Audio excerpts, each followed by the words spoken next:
على مر الزمان تألقا وأضاء للدنيا طريقا مشرقا وهدى من الرحمن يهدينا به.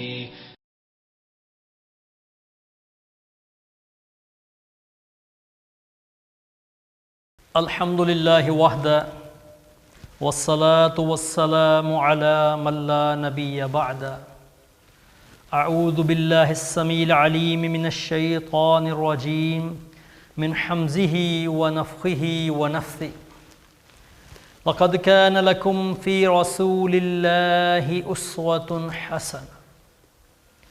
تمام قسم کی تعریفیں اللہ رب العزت کے لیے ہیں کہ جو اس کائنات کا اکیلا مالک ہے.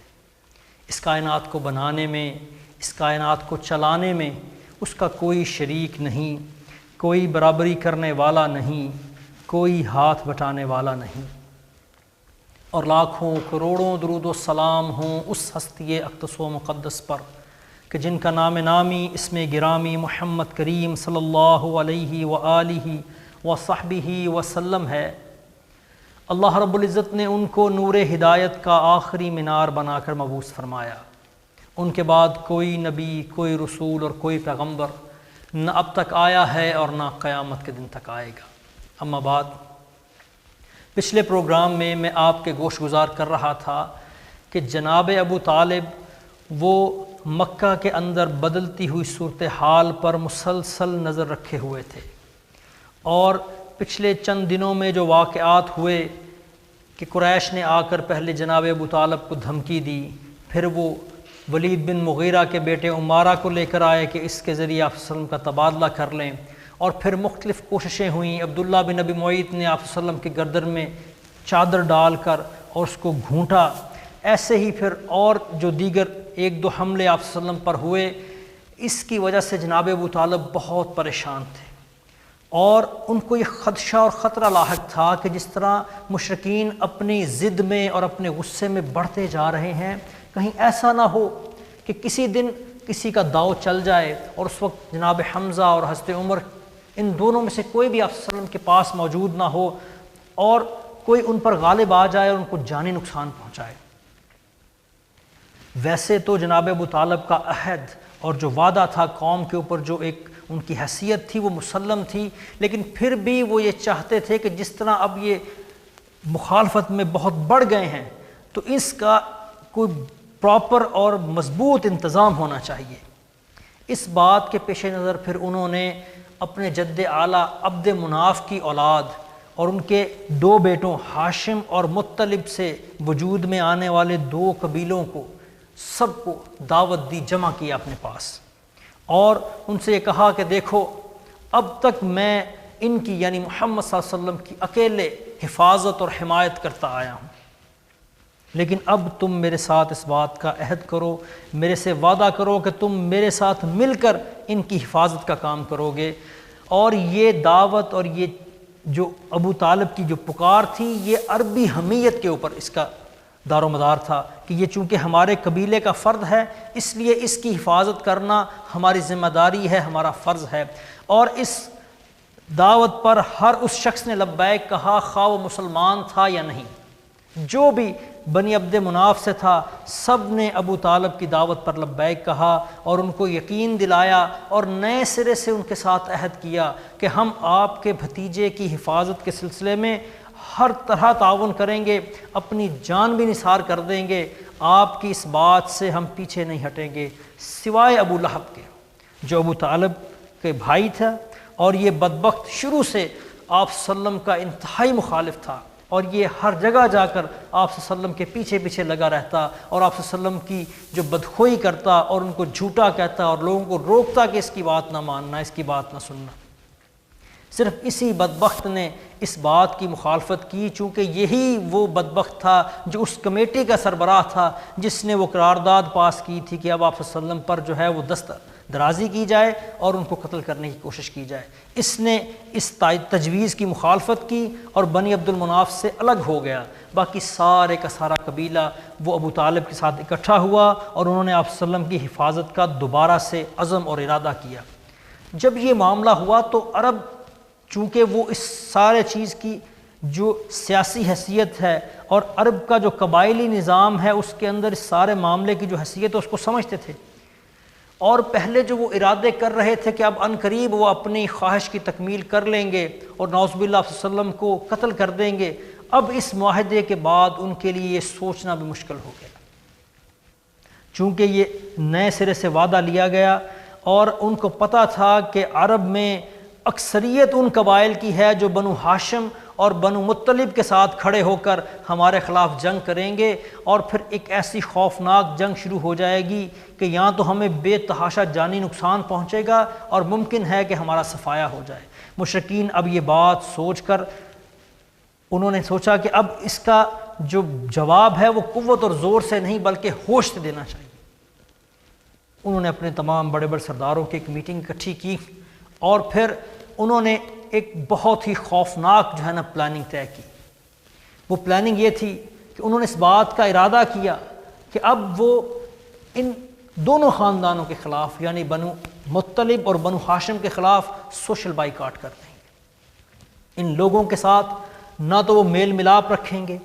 نہ ان کو شادی بیاہ میں شامل کریں گے، نہ ان کے شادی بیاہ میں شامل ہوں گے، نہ ان کے ہاں کو بیٹی بیاہیں گے، نہ ان کی بیٹی اپنے گھر میں لائیں گے، نہ ان سے خرید و فروخت کریں گے، نہ ان سے ملاقات کریں گے، نہ ان سے بات چیت کریں گے، قرض تمام قسم کے جو تعلقات ہیں وہ ان سے اس وقت تک ہم ختم کر دیتے ہیں جب تک یہ خود آپ صلی اللہ علیہ وسلم کو ہمارے حوالے نہیں کر دیتے کہ ہم ان کو قتل کرتے ہیں، اور جب تک یہ ایسا نہیں کرتے یہ معاہدہ قائم رہے گا، کسی قسم کی صلح کی کوشش اس کو قبول نہیں کیا جائے گا، کسی قسم کی دوسری آپشن اس کو نہیں مانا جائے گا۔ اور یہ انہوں نے معاہدہ لکھ کر وہ بیت اللہ کے اندر لٹکا دیا۔ جب یہ معاملہ ہوا اور یہ معاہدہ انہوں نے جناب عبد المطلب کے معاہدے کے جواب میں کر لیا، تو پھر جو شعب ابی طالب جو گھاٹی تھی جو آج بھی کوہ صفا کے پچھلی طرف موجود ہے، جہاں سے وہ سرنگیں بنائی گئی ہیں جو مینا کو جاتی ہیں، اس کے ساتھ ہی وہ پہاڑ کی جڑ میں وہ گھاٹی سی موجود ہے، یہ زمین جناب ابو طالب کی ملکیت تھی، اور اس گھاٹی میں پھر وہ تمام افراد بنی مطلب کے اور بنی ہاشم کے اور دیگر تمام مسلمان وہ 3-4 دن کے اندر اندر سمٹ کر سارے کے سارے یہی مقید ہو گئے، اور اس قسم کی صورتحال اب پیدا ہو گئی کہ وہ وہاں سے سوائے امن کے مہینوں کے نکل نہیں سکتے تھے، اور پھر وہ 3 سال کا بہت ہی مشکل اور بڑا ہی مصیبتوں والا اور تکلیفوں والا وہ عمل اور وہ عرصہ جو ہے وہ گزرا، حتیٰ کہ اس دوران لوگوں کو چمڑے چبانے پڑے، لوگوں کو پتے کھانے پڑے، کھانے کی کوئی چیز ان کے پاس دستیاب نہیں ہوتی تھی، باہر سے کوئی قافلہ آتا مشرکین بڑھ کر اس چیز کو مہنگے داموں خرید لیتے، اور مسلمانوں کے لیے اور دیگر یہ جو افراد تھے جو آپ صلی اللہ علیہ وسلم کی حمایت میں کھڑے تھے جو غیر مسلم بھی تھے، ان کے لیے کچھ بھی خریدنے کے لیے بچتا نہیں تھا، اور خود وہ کوئی معاملہ ان کے ساتھ نہیں کر رہے تھے، اور اس طرح 3 سال گزر گئے، حتیٰ کہ بچوں کی اور عورتوں کی رونے اور بلبلانے کی آوازیں وہ گھاٹی سے باہر تک سنائی دیتیں، لیکن ان میں سے کوئی بدبخت کوئی سردار ایسا نہیں تھا جس کو اس بارے میں کچھ خیال آیا ہو۔ یہ سارا سلسلہ 3 سال تک چلتا رہا، اور 3 سال کے اس عرصے میں آپ صلی اللہ علیہ وسلم جو ہے وہ حج کے دنوں میں گھاٹی سے نکلتے، لوگوں کو دین کی دعوت دیتے، تبلیغ کا کام کرتے، اس کے علاوہ بھی آپ صلی اللہ علیہ وسلم بیت اللہ میں تشریف لاتے اور وہاں پر نماز ادا کیا کرتے تھے، اور جناب ابو طالب اس سارے سلسلے میں ایک لمحہ کے لیے بھی آپ صلی اللہ علیہ وسلم کی حفاظت سے انہوں نے ذرا سا بھی لاپرواہی نہیں کی، بلکہ اس قدر تکلیف اور شدید آلام کے باوجود انہوں نے یہ اہتمام رکھا کہ رات کو آپ صلی اللہ علیہ وسلم کو ان کے بستر پر لٹاتے، تاکہ اگر کوئی ان کو دیکھ رہا ہے نوٹ کر رہا ہے تو دیکھ لے کہ آپ صلی اللہ علیہ وسلم کہاں سوئے ہیں، اور پھر کچھ دیر بعد اپنے کسی بیٹے یا بھتیجے کے ساتھ ان کا بستر تبدیل کر دیتے، اور آپ صلی اللہ علیہ وسلم کی حفاظت کا یہ سلسلہ انہوں نے پھر 3 سال یہ ایسے ہی رکھا۔ اس دوران کچھ افراد ایسے ہیں جو گاہے بگاہے مسلمانوں کی وہاں مدد کیا کرتے تھے، جن میں حکیم بن حزام جو حضرت خدیجہ رضی اللہ تعالی عنہا کا بھانجا ہے، یہ قدرے کبھی کبھی جو ہے وہ کچھ گندم یا کھانے کی کچھ چیزیں بھجوا دیا کرتا تھا۔ ایسے ہی حشام بن عمر ایک ایسا شخص تھا جو کبھی کبھار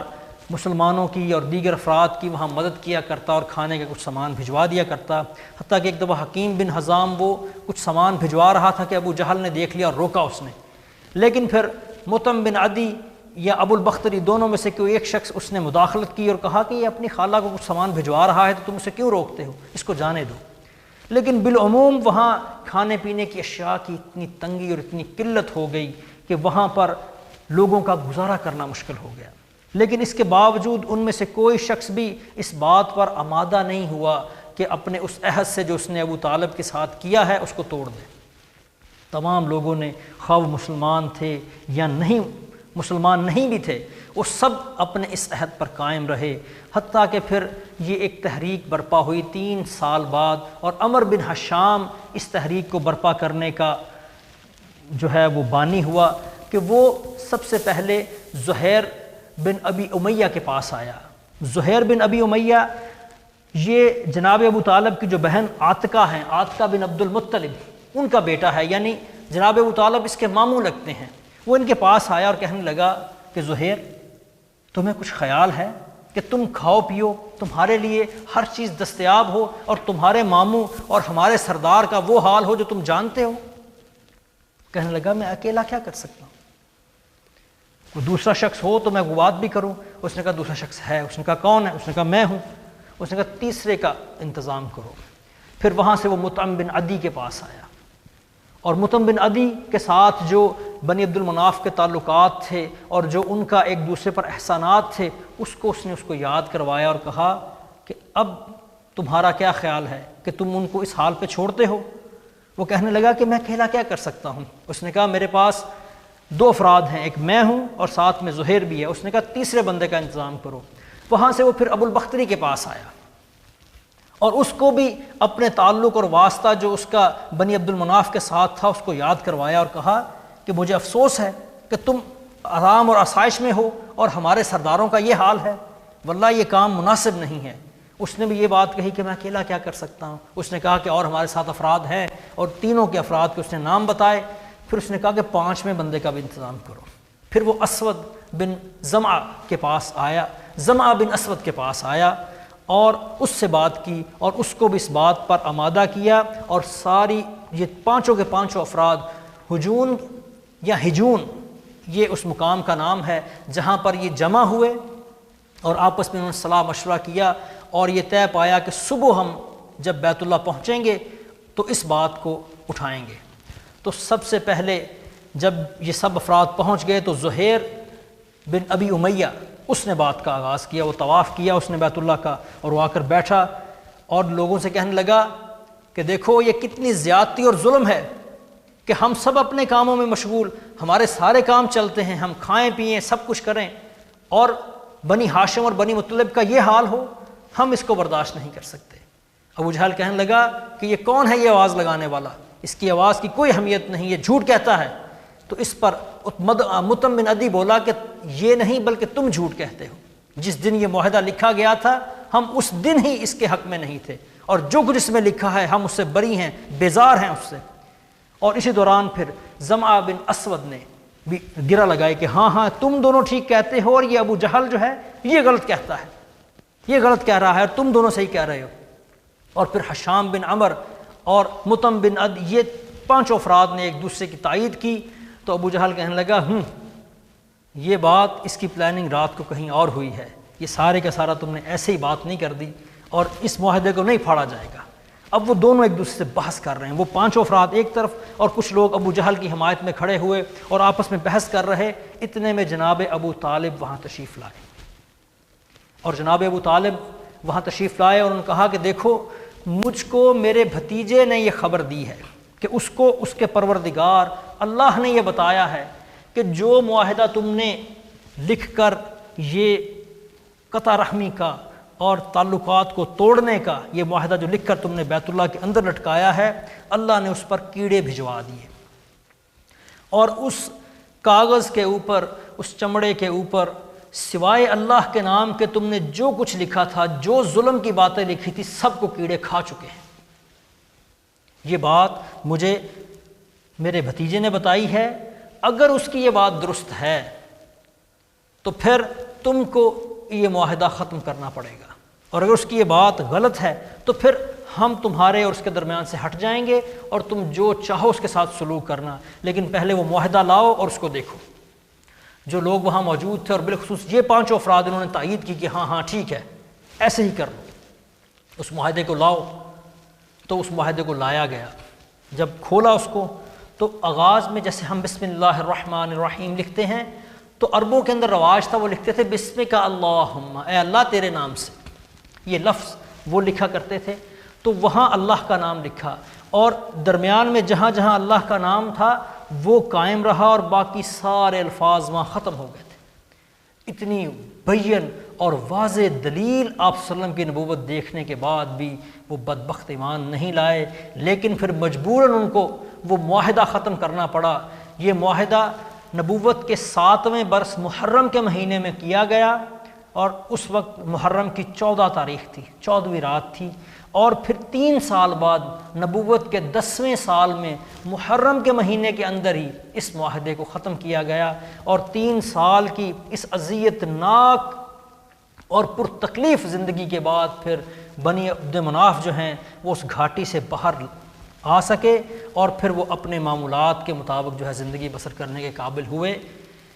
لیکن اس ساری تکلیف دہ مرحلے کے بعد جناب ابو طالب، جن کی عمر 80 سال سے بھی زیادہ ہو چکی تھی،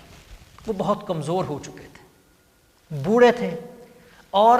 ان مصائب نے، ان پریشانیوں نے، ان مشکلات نے، اور وہ جو ہر وقت احتیاط اور ہر وقت جو آپ صلی اللہ علیہ وسلم کی حفاظت کے متعلق وہ پریشان تھے،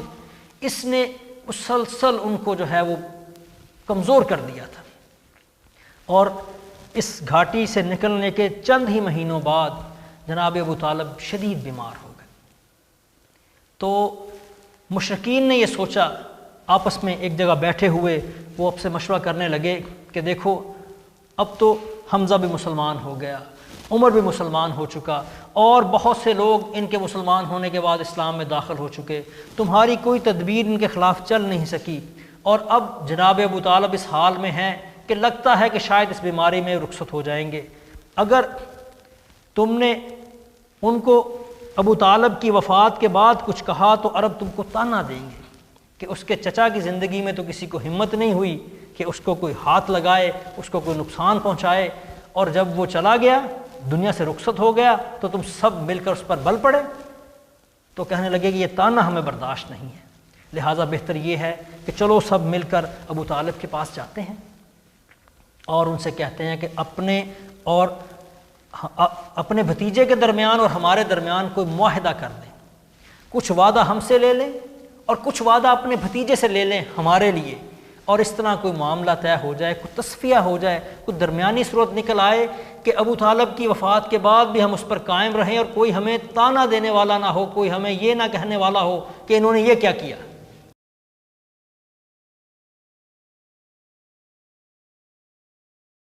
لہٰذا وہ بڑے بڑے سردار، ان میں ابو جہل، اس میں عتبہ بن شیبہ، ربیعہ بن شیبہ،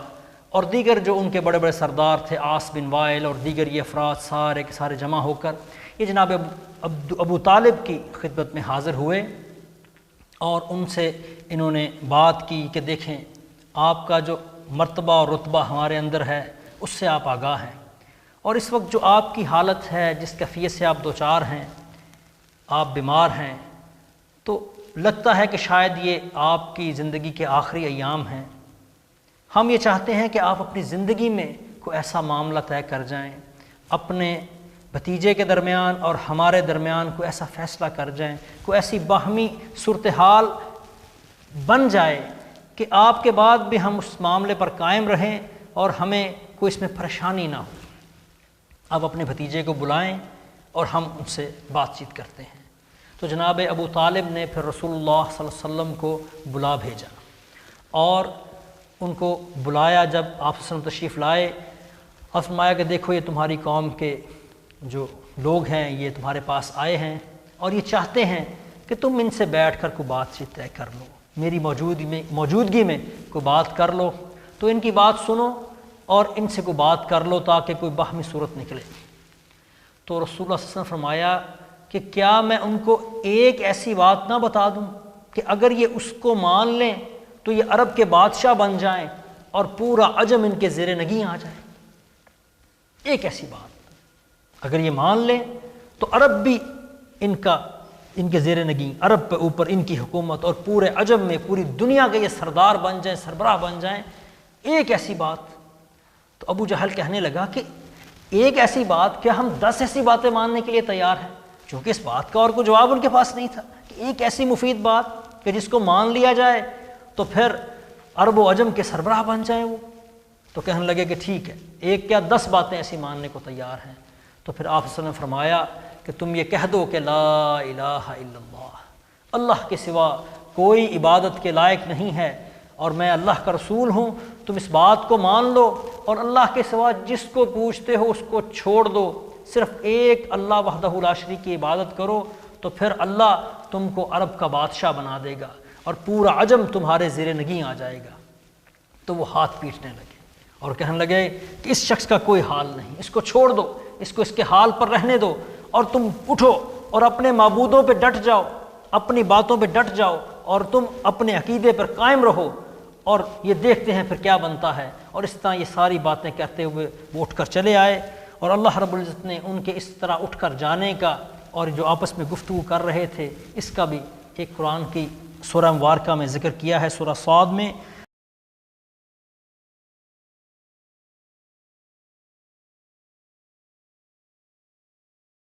بسم اللہ الرحمن الرحیم، صاد والقرآن ذی الذکر، قسم ہے نصیحت والے قرآن کی، بل الذین کفروا فی عزت و شقاق، اور یہ جو کافر ہیں، یہ جو جھٹلانے والے لوگ ہیں، یہ تکبر میں پڑے ہوئے ہیں اور ضد میں مبتلا ہیں۔ کم اہلکنا من قبلہم من قرن، ان سے پہلے ہم نے کتنوں کو تباہ و برباد کر دیا، جنہوں نے ہمارے رسولوں کی مخالفت کی، کتنوں کو ہم نے برباد کر دیا ہے۔ کم اہلکنا من قبلہم من قرن فنادوا ولا تحین مناص، اور جب ان کے پاس عذاب آیا تو وہ چیخنے لگے، پکارنے لگے، چیخ و پکار کرنے لگے، لیکن اس وقت ان کی چیخ و پکار نے ان کو کوئی فائدہ نہیں پہنچایا۔ وعجبوا، یہ اس بات پر تعجب کا اظہار کر رہے ہیں، اس بات پر حیران ہیں، ان جاءہم منذر منہم، کہ انہی میں سے ایک شخص ان کو ڈرانے والا آ گیا، انہی میں سے ایک شخص کو منتخب کر کے ہم نے نبوت اور رسالت اس کا تاج اس کے سر پہ رکھ دیا کہ وہ ان کو اللہ کے عذاب سے، ان کے برے انجام سے ڈرائے۔ اس بات پر یہ تعجب کا اظہار کرتے ہیں۔ وقال الکافرون، اور جو جھٹلانے والے ہیں، کافر ہیں، وہ کہتے ہیں ھذا ساحر کذاب، کہ یہ تو جادوگر ہے اور جھوٹا ہے۔ اجعل الآلہۃ الہا واحد، کیا سارے خداؤں کی جگہ اس نے ایک ہی خدا بنا لیا؟ اتنے زیادہ معبود، 360 بت تو انہوں نے بیت اللہ کے اندر رکھے ہوئے تھے، وہ کہنے لگے اتنے سارے معبودوں کی جگہ ایک معبود۔ ان ھذا لشیء عجاب، یہ تو بڑی ہی عجیب بات ہے، انتہائی عجیب بات ہے کہ اتنے سارے معبودوں کی جگہ ایک معبود۔ وانطلق الملأ منهم امشوا واصبروا على آلهتكم، تو ان کے سردار کہنے لگے کہ اٹھو، چلو یہاں سے، اپنے سرداروں پر، اپنے معبودوں پر ڈٹ جاؤ، اپنے جو الہ ہیں ان کو مضبوطی سے پکڑے رکھو۔ ان ھذا لشیء یراد، یہ تو کچھ سازش ہے جو تمہارے خلاف کی جا رہی ہے، یہ بڑی سوچی سمجھی سکیم ہے جو تمہارے خلاف ہو رہی ہے، بس تم اٹھو یہاں سے، اب اس شخص کو بات نہ کرو، اٹھو اور اپنے معبودوں پہ ڈٹ جاؤ۔ ما سمعنا بهذا فی الملت الآخر، ایسی بات ہم نے پہلی کسی ملت میں تو کبھی سنی نہیں کہ ایک خدا اتنے سارے معبودوں کی جگہ صرف ایک لائق عبادت، یہ تو بڑی عجیب بات ہے۔ ان ھذا الا اختلاق، یہ بات تو بس گھڑی ہوئی ہے، بس انہوں نے اپنے پاس سے ایک بات بنا لی ہے۔ اور اس طرح اللہ تعالیٰ نے ان کا تذکرہ کیا کہ ایسی باتیں کرتے ہوئے وہ بدبخت وہاں سے اٹھ کر چلے گئے، اور اس عزم کے ساتھ کہ اب وہ آپ صلی اللہ علیہ وسلم کی مخالفت کرتے رہیں گے۔ اللہ تعالیٰ سے دعا ہے کہ اللہ تعالیٰ ہمیں آپ صلی اللہ علیہ وسلم کی سیرت کو سمجھنے کی اور اس کو اپنانے کی توفیق عطا فرمائے۔ اللہم صلی علی محمد وعلی آل محمد وبارک وسلم وصلی علیہ.